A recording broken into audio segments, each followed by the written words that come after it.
Malu. Ito, kailan mo binili tong notebook na to? Makalawa po. Yung makalawa.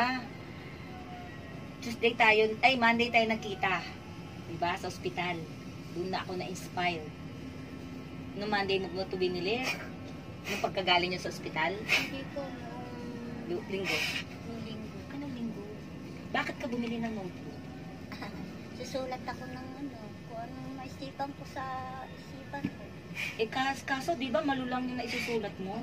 Sige nga, sulat mo nga yung kaya mo. Tingnan ko. Sige. O, yung mga kaya mo. Ako na lang maglalagay ng date dyan. Sige, parang alam mo magkakatagpo tayo. Eh. Sige nga, tingnan natin. Gagamitin ko yung pagiging teacher ko sa'yo. O, sige. Hindi po ako marunong magano. Ano yung, kanina na isulat mo yung malu eh. Sige, sulat mo muna yung malu. Tapos, ang nagturo, paano magsulat ng malu ay si sweetheart mo. Anong tawagan nyo? Pa. Okay. Ayan. Bukod sa yung sabi mo kanina, kaya ka bumili ng notebook dahil gusto mong magsulat na mga gusto mong isulat. Sige nga. Tingnan, pagkatapos maisulat mo yung malu, tingnan ko kung ano yung mga naisip mo pa na gusto mong maisulat dyan. Kung kahit drawing. Hindi po marunong drawing. O, ano yung ba, ano pa yung, di ba bumili ka nga ng notebook. Alangan naman puro malu yung isusulat mo. O, ano pa yung gusto mo isulat dyan? Sige nga, tingnan ko nga. Kasi sabi mo, bumili ka ng notebook eh. Yung Sunday. Sa Marabelis yun, di ba? Ayan. Tapos para may maisulat ka. Sige nga, tingnan ko nga ano yung mga gusto mo isulat. Nagtitingin siya sa ano. Tumitingin siya sa eto, tinitignan niya tong kalendaryo. Tapos, ano mo, gagayahin. Okay. Saan naman galing itong mga dyaryong to? Binili po. Binili. Hindi mo na, sino nagbabasa? Wala, sinusulat ko lang po. Okay. Ibig mo sabihin, bumili ka ng kalendaryo para tignan mo yung mga words. Ito. Ikaw yung nagsulat niyan? Oo. Inaano mo? Oo. Yung nakasulat na yan, ano mo para mong, sige nga, tingnan natin. Pinapatungan niya, tinitrace niya. O, sige nga, tingnan muna natin. Paano? Yan, sige nga. Saan ang gusto mong ano ngayon? Ayan po. Oo, sige. Ibig sinakita ko nga yun. Ito po, ipakita ko lang ha. Ang ginagawa niya, tinitrace niya yung mga letters. Pero hindi niya nababasa. Sige nga. Alin ang gusto mo i-trace dyan? Ito. O, sige nga. Sige, paano? Sige. Yun. Dahil gusto mo nga matuto. Wag yung ano, pangit yung word na ganun eh. Bulgar oh. Hindi yan. Isa na lang. Sige. Ito. Ito, ang ano dyan, pagbasa dyan ay money. Money yan, money. O sige nga. Tingnan ko. So, ginagaya mo lang. O sige nga, sulat mo nga ito. Sulat mo. Ayan po. Ito lang. M-O-N-E-Y. Hindi mo alam na yun ay M-O-N-E-Y. Ito lang. Ito lang. Ito itong ano na to. Dali ha. Ay, sige. Ikaw, anin mo. Hanapin ko yung note, ano ko. Yung aking tawag nito. Ay, sorry. Aking ballpen. Sige. Ito to. Start mo dito sa M. Ito. Ito lang. Gagayahin mo lang yan. So, kaya ako bumili ng notebook para magsulat ng mga nakikita mong letter. Saan mo yung aking ballpen? Lang ha, natin ko yung ballpen. Ayan po. Okay, sige. Ano susunod? O. O yan. O, alam mo yung O. Bakit alam mo na O yan? Opo, ito o. Kasi ano, alam mo na yan ay O. Ito, anong letra to? Ito po? Oo. M. Ay, very good. Paano mo nalamang M yan? Paano mo nalaman na M? Sino nagsabi sa'yo na M yan? Kuya ko. Kuya mo. Tapos ito, anong letter to?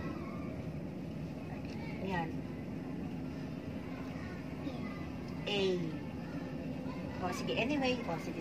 Ituloy mo na muna yan. Hanggang dito lang sa Y. Sige. Okay. Tutuwa ako. Sige nga, sige, tingnan natin. Ito na yung magiging ano natin, tong notebook na to. Parang, ano hindi mo akalain na magkakakilala tayo. So, ganyan yan. So, talagang gusto mo mag-aral. Kailan mo pa gusto mag-aral? Matagal na, nung bata. Nung hindi pa ako, wala pa ako asawa. Nung wala ka pa asawa. Paano, kumusta yung buhay mo nung dalaga? Nung, ibig sabihin ng mga 18 years old, 16, 25. Namamalimos ka na rin noon? Ay, hindi pa. Kasi buhay, ang mama mo patay na rin. Nandun sa kapatid. Okay, sorry. Pasintate, sorry po. Ilang taon ng mama mo? 82. Hindi na nakakalakad na ano. Kakalakad. Nakakalakad na pupuntahan ka pa. Okay. Hindi mo nakita. Anyway, ang naisulat niya ay, ito po yung naisulat niya. Yan. Anyway, tingnan ko na maanohan kita ng tawag niyo para study table. Tapos yung pag-upo mo, mas okay sa'yo na nakaganyan ka. Siguro mas maganda kung meron kang foam na nakabalot sa isang no? Sealed Okay na po. Hindi mo gusto yung foam? Dahil? Sasaktan lang yun ako. Mas gusto mo talagang ganito, sako na lang. Sige, ganito. Ganito ha. From the basic tayo. Okay, parang grade, kinder kaya, parang ganyan. I'm a high school teacher, but I'll try my best. Ang date ngayon ay, kasi January is 1. Yan, 1. Pwede, kaya mo naman magbilang sa sorry. Ito po. 1, 2, 3. Ito kasi, bakal to kasi nadulas na putol yung, yung buto. Anyway, malapit na yan matanggal. So, 1. Sabihan mo ako, 1, 2. Ano gusto mo? English o Tagalog? Isa, kasi isa, dalawa, tatlo. Ano gusto mo? Sa Tagalog o English muna? English. English. Okay. 1, 2, 2, 3, 4, 5, 6, 7, 8, 9, 10. Ikaw nga. Sige nga, paano may turo? 1, 2, 3, 4, 5, 6, 7, 8, 9, 10. Hanggang doon muna tayo. Alam mo naman pala yung sinuturo sa inyan. Very good. Okay tayo. Galing nga. Hanggang doon muna tayo ha. Hanggang doon muna tayo. So, at least alam mo magbilang. Halimbawa, tignan natin. Barya muna. Tingnan muna natin. Doon muna tayo kasi yun naman para nabubuhay sa di ba? Halimbawa lang. Halimbawa, tingnan nga natin. Ito. Magkano to? Piso po. Ay, sinagturo sa'yo na piso to. Siya rin. Ito, ilan to?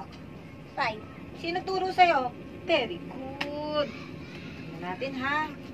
Tingnan natin yung mga iba pang at least medyo alam mo yan. Yeah. Pag pinagsama, ito, to? Kasi may bagong ito, ilan to? 5. Naturo rin, si Gary din. Pag pinagsama mo yung 5 at saka 5, magkano yan? 10. Sino turo sa'yo?